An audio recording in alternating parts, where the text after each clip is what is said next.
وہ اسوا کے کمرے کی طرف جانے والا تھا کہ اسے اندر سے اسوا کی سسکیاں سنائی تھی۔ وہ وہیں رک گیا، اس کا ہاتھ دروازے کے ہینڈل پر تھا، مگر اس نے اسے نہیں کھولا۔ اسوا کی درد بھری آواز اس کے دل میں کہیں چبھ رہی تھی۔ کیوں رو رہی ہے یہ؟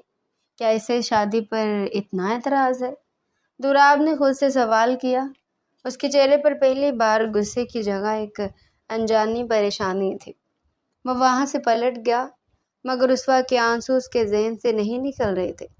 اس نے خود کو جھٹکا دیا اور سوچنے لگا، یہ صرف انسانیت ہے دوراب، اسے کسی اور طرف مت لے کر جاؤ۔ اس لڑکی کی ضد بہت پرانی ہے اور شاید یہ آنسو بھی اسی ضد کا حصہ ہیں۔ وہ اپنے کمرے میں جا کر بیٹھ گیا، مگر نیند اس سے دور تھی۔ اگلی صبح شادی کا دن تھا، گھر میں افراتفری کا عالم تھا۔ اسوا کو دلہن کے روپ میں تیار کیا جا رہا تھا۔ وہ خاموش تھی، اس کی آنکھوں میں نمی تھی، مگر اب اس نے احتجاج کرنا چھوڑ دیا تھا۔ وہ ایک پتھر کی مورت بنی بیٹھی تھی۔ اسوا کے کمرے کا دروازہ نیم وا تھا۔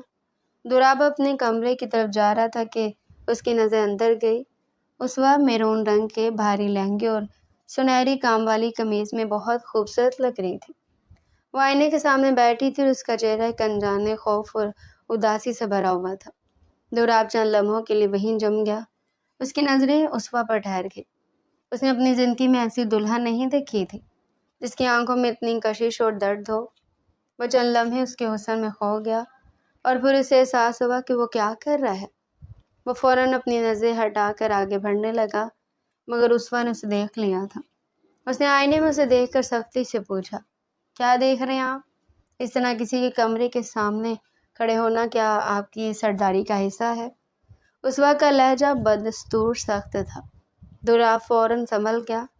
اس نے ایک سرد سانس لی اور اپنی آواز کو بھاری بناتے ہوئے جواب دیا، میں صرف یہ دیکھ رہا تھا کہ تم تیار ہو یا نہیں، کیونکہ وقت کم ہے۔ باقی تم کیا سوچتی ہو، اس سے مجھے کوئی فرق نہیں پڑتا۔ دوراب نے بنا دیکھے جواب دیا اور وہاں سے تیزی سے نکل گیا۔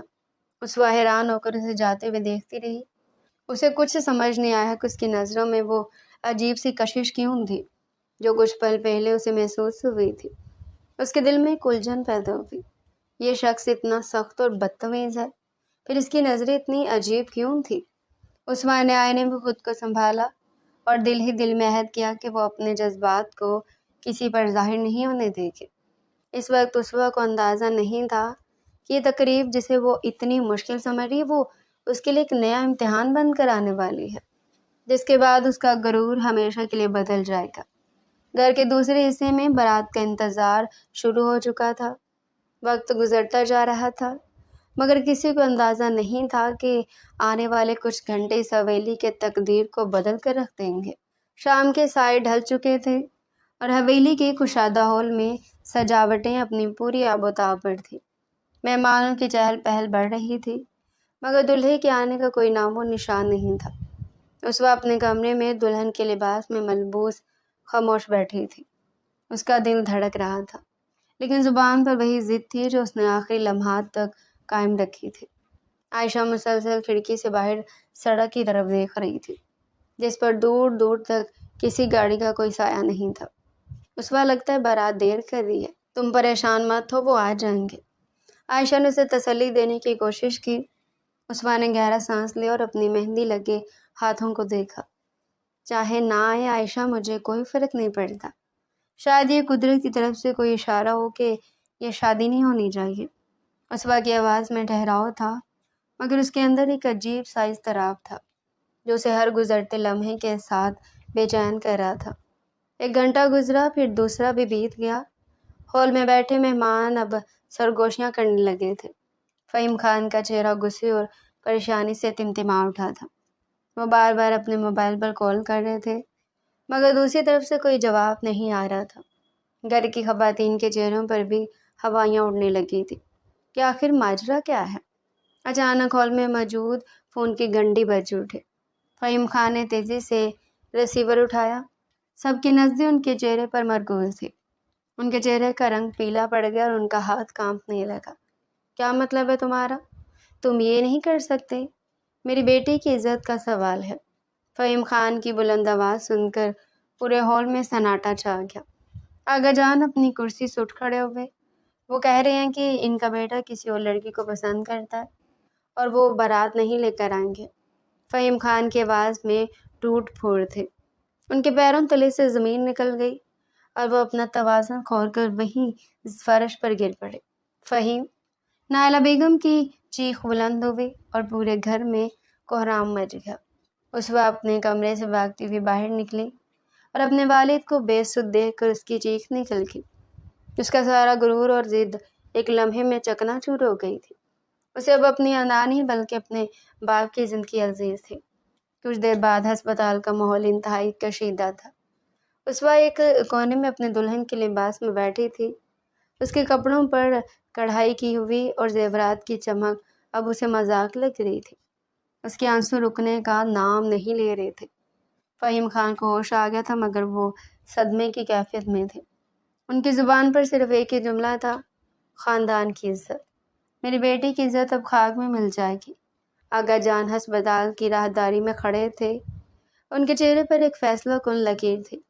وہ دوراب کی طرف مڑے جو دور کھڑا دیوار سے ٹیک لگائے سب کچھ دیکھ رہا تھا۔ دوراب کی آنکھوں میں شدید حیرت اور غصہ تھا مگر وہ خاموش تھا۔ دوراب! آغا جان نے پکارا تو دوراب ان کے پاس آیا۔ جی آغا جان۔ دوراب نے کہا کہ تیاری کرو بیٹا۔ اس خاندان کا ایک بیٹا ابھی بھی یہاں موجود ہے اور اس وقت اب تمہاری ذمہ داری ہے۔ میں نہیں چاہتا کہ اس خاندان کی عزت کسی اور کے فیصلے کے تابع رہے۔ آج رات ہی نکاح ہوگا اور یہ حویلی اس فیصلے کی گواہ بنے گی۔ آغا جان کا لہجہ اٹل تھا۔ دوراب کے چہرے پر شدید جھٹکا لگا۔ اس نے اسوا کی طرف دیکھا جو اپنی ماں کے کندھے پر سر رکھے سو رہی تھی اور اسے کچھ سننے کا ہوش ہی نہیں تھا۔ وہ ابھی تک اسوا کو صرف ایک بدتمیز اور ضدی کزن کے طور پر دیکھتا تھا مگر آج اس نے اسے ایک بے سہارا اور ٹوٹی ہوئی لڑکی کے طور پر دیکھا جس کی زندگی کا سودا یوں سرعام ہو رہا تھا۔ دوراب نے آغا جان کی طرف دیکھا اور ایک سرد سانس لی۔ آغا جان، کیا آپ کو لگتا ہے کہ وہ اس کے لیے تیار ہوں گے؟ ہم نے پہلے سے مجبور کیا تھا، دوراب نے دبے لفظوں میں کہا مگر آغا جان نے صرف اپنا ہاتھ اٹھا کر اسے خاموش کر دیا۔ تیاری کا سوال اب ختم ہو چکا ہے، اب یہ صرف عزت کا معاملہ ہے، تم تیار رہو۔ آغا جان وہاں سے آگے بڑھ گئے۔ دوراب وہیں کھڑا رہا اور اسوا کو دیکھتا رہا۔ اسوا نے محسوس کیا کہ کوئی اسے دیکھ رہا ہے۔ اس نے اپنی سرخ آنکھیں اٹھائی اور دوراب کی طرف دیکھا مگر ابھی بھی کچھ سمجھی نہیں تھی۔ دوراب کی نظروں میں وہ پہلے والی سردی نہیں تھی بلکہ کچھ اور تھا جسے اسوا سمجھنے سے قاصر تھی۔ اس نے جلدی سے اپنی نظریں چرا لی۔ 1 گھنٹے بعد ہسپتال سے گھر واپسی کا سفر کسی عذاب سے کم نہیں تھا۔ گھر میں اب شادی کی خوشی نہیں بلکہ ایک خاموش سوگ کی کیفیت تھی۔ آغا جان کا حکم نافذ ہو چکا تھا اور گھر میں نکاح کی تیاریاں دوبارہ شروع کر دی گئی تھی۔ اسوا کو معلوم ہو چکا تھا کہ اس کا نکاح دوراب سے ہو رہا ہے۔ وہ اپنے کمرے کے بند دروازے کے پیچھے بیٹھی تھی اور اس کا دل تیزی سے دھڑک رہا تھا۔ وہ سوچ رہی تھی کہ کیا یہ وہی دوراب ہے جسے وہ اپنی پوری زندگی لڑتی آئی ہے؟ کیا وہ واقعی اس کی بیوی بننے والی ہے؟ عائشہ کمرے میں داخل ہوئی تو اسوا نے اسے دیکھ کر گہری سانس لی۔ عائشہ، یہ سب کیا ہو رہا ہے؟ کیا میں اتنی مجبور ہوں کہ اب بھی اپنی مرضی کے بغیر کسی سے بھی نکاح کر لوں؟ اسوا کی آواز میں لرزش تھی۔ عائشہ نے اس کا ہاتھ تھاما۔ اسوا، تم جانتی ہو کہ فہیم چچا کی حالت کیا ہے؟ اس وقت خاندان کی عزت صرف تمہارے فیصلے میں ہے اور دوراب شاید وہ اتنا برا نہیں جتنا تم سمجھتی ہو۔ عائشہ نے اسے سمجھانے کی کوشش کی مگر اسوا کا ذہن اب بھی کشمکش میں تھا۔ دوراب اپنے کمرے میں تھا۔ وہ اپنی قمیض کا بٹن ٹھیک کر رہا تھا۔ وہ بہت سنجیدہ تھا۔ اس نے آئینے میں اپنے عکس کو دیکھا اور سوچا کہ اس کی زندگی میں ایک ایسا موڑ آ گیا ہے۔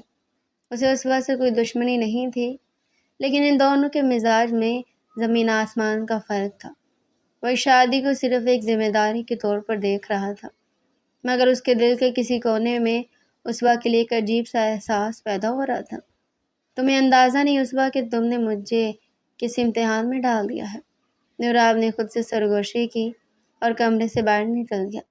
حویلی کے بڑے ہال میں قاضی صاحب کی موجودگی اور چند خاندانی افراد کی خاموشی کے درمیان نکاح کی کارروائی مکمل ہو چکی تھی۔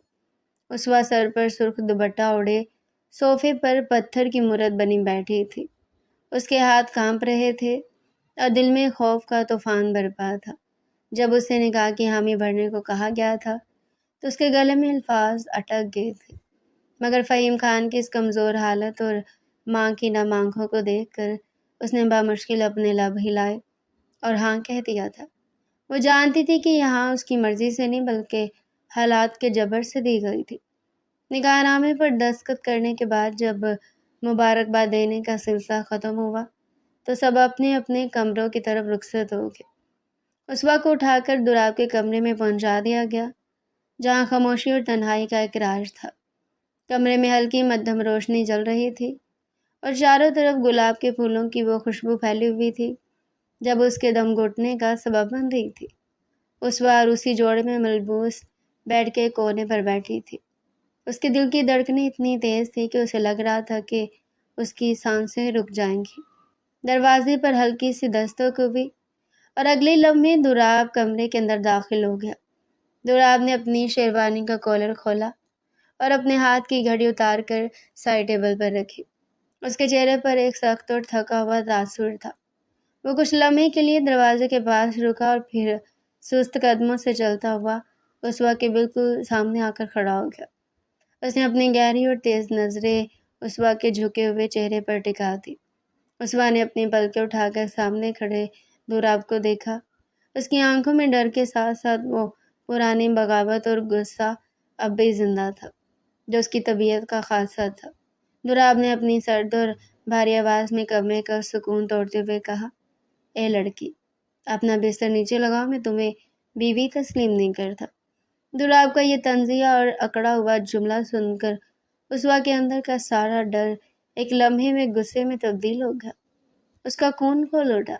اس نے اپنی گردن اکڑائی اور بالکل خوفزدہ ہوئے بغیر سیدھا دوراب کی آنکھوں میں دیکھتے ہوئے تپ کر جواب دیا، جی جانتی ہوں آپ میرے کیا کسی کے بھی شوہر بننے کے قابل نہیں۔ اسوا کے منہ سے یہ جملہ نکلتے ہی دوراب کے چہرے کا رنگ ایک دم سے بدل گیا۔ اس کی سیاہ آنکھوں میں غصے کا طوفان امڑ آیا۔ اس نے سوچا بھی نہیں تھا کہ یہ لڑکی نکاح کے اس نازک موڑ پر بھی اتنی بے باک اور زہریلی بات کہہ سکتی ہے۔ دوراب کا کالر فولڈ کرتا ہوا ہاتھ وہیں رک گیا اور وہ غصے سے بڑھتا ہوا ایک ہی لمحے میں اسوا کے بالکل قریب آ گیا اور اپنے غصے کو دباتے ہوئے دانت پیس کر بولا، کیا کہا تم نے؟ دوبارہ بولنا ذرا، اپنی زبان کی حد میں رہو اسوا، ورنہ بھول جاؤ کہ تم اس کمرے میں کس حیثیت سے بیٹھی ہو۔